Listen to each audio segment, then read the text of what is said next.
Hi, I'm Margaret Nash. I'm a professor in the Graduate School of Education, and I am a historian of education.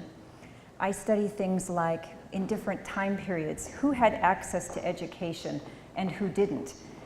What sort of education did they get, and why that sort of education? And the relationship between education and citizenship. Today I'm going to talk about sort of an institutional history, the history of land-grant colleges. Land-grant colleges are known as great state colleges.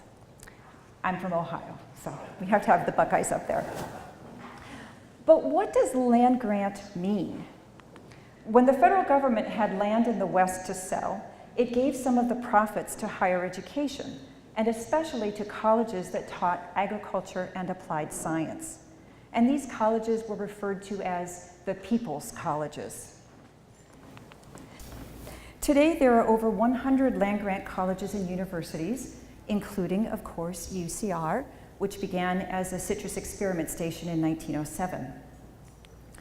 All of these institutions were funded in part by the sale of 10 million acres of land throughout the West. But what land was sold, and how did the US government come to have claim to that land? To answer these questions, I looked at the theory of settler colonialism, which means a group of people moving into already occupied territory and bringing with them their own culture and political and social systems. Colonists saw land as a way to assure social stability. With the land divided into small estates, most white males could own some land and be self-sufficient. But of course, the land was not empty.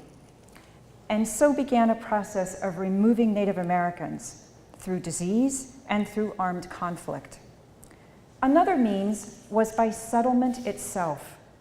George Washington wrote that using force of arms to drive Indians out was less effective than the gradual extension of our settlements, which would cause, he said, the savage as the wolf to retire. The very process of white settlement would lead to the demise of Indian life. Early white American identity was connected to farming.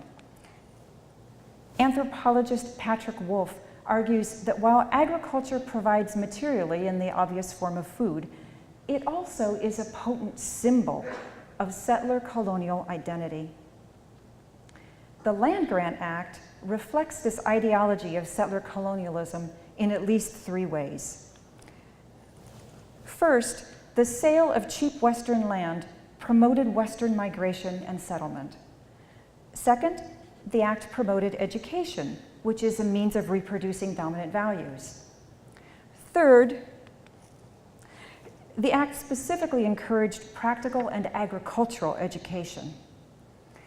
While it also is true that the growth of public colleges and universities in the West made higher education more accessible and more available to more people, that is not its only legacy. The Land Grant Act can also be seen as a state-sponsored mechanism of both literally and symbolically establishing settler colonialism.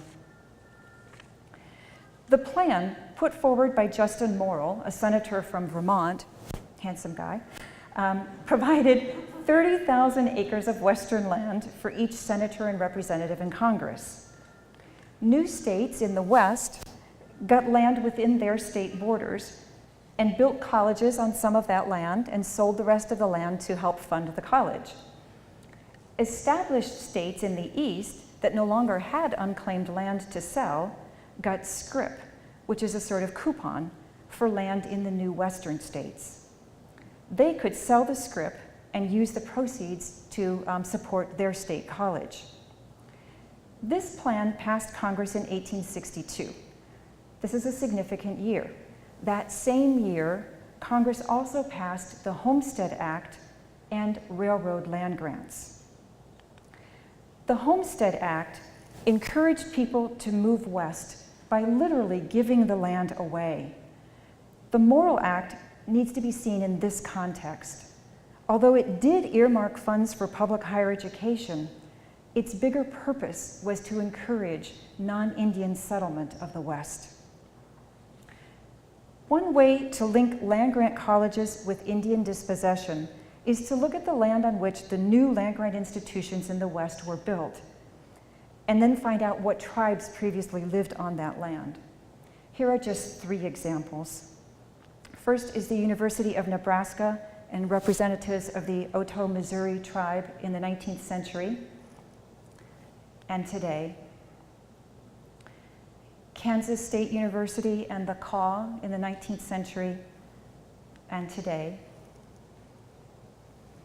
And Colorado State University and Arapahoe and Cheyenne in the 19th century and today. Because eastern states had so many more representatives in Congress, eastern states got far more land to sell than the western states did. Eastern states sold scrip, which could be used anywhere that public land was available. The sale of that land then would fund the land-grant colleges in the eastern states.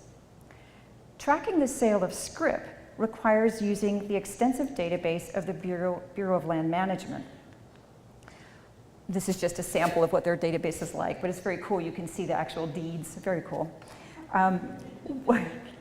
Once you know what counties included land bought with scrip, then it's possible to find out what tribes earlier lived on that land and what treaty or cession was used to remove them. So I did this for just 2 states, Arkansas and Missouri.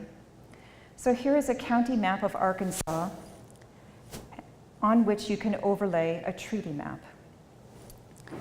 Arkansas had 17 parcels of land that were purchased with college scrip. The Osage tribe inhabited much of Arkansas, and as you can see, lots of other land in the Midwest.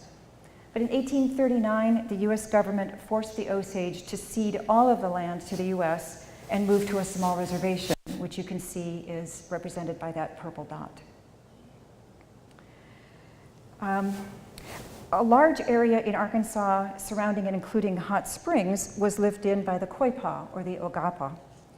The US government also forced them to move several times, including one time to an area that frequently flooded and therefore was disease prone, and where 1/4 of the tribe died within a few years. Altogether, Arkansas's 17 parcels of land went to benefit land-grant colleges in these states. Turning very briefly to Missouri, here is the county map and then the map of treaties. In Missouri, over 1,200 parcels were bought using college scrip, or over 200,000 acres. The beneficiaries were colleges in 19 states. As you can see, the primary recipient was West Virginia. So here's West Virginia University and representatives of the Osage Niukonska in the 19th century and today. Recently, some universities have begun to address their complicity in the institution of slavery, acknowledging that they were funded directly and indirectly by the slave trade, and sometimes literally built by slave labor. Perhaps it's also time for land-grant institutions to come to terms with their history. The Land Grant Act was part of the government's quest to settle the continent with non-Indians. One result was that higher education became more available and affordable, and that's great. But the founding of these colleges and universities also came at a great cost. It may be time to face this unacknowledged legacy. Thank you.